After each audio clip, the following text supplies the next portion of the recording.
Merhaba arkadaşlar, kanalıma hoş geldiniz. Bana desteğinizi göstermek adına kanalıma abone olmayı, videolarımı paylaşmayı ve zili açmayı unutmayınız.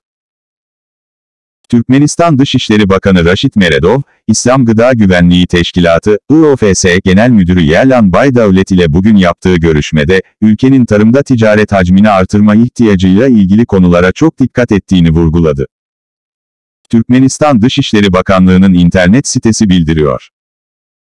Görüşme sırasında taraflar, Türkmenistan ile IOFS arasındaki etkileşimin önemli yönlerini ve işbirliğinin geliştirilmesine yönelik umutları tartıştılar.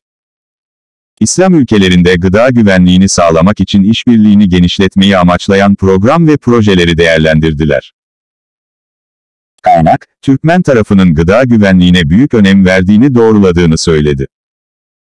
IOFS Genel Müdürü, bugün gerçekleşen, Barış ve Güven Politikası Uluslararası Güvenlik, İstikrar ve Kalkınmanın Temeli, Uluslararası Konferansı'na katılmak üzere Aşkabat'a geldi.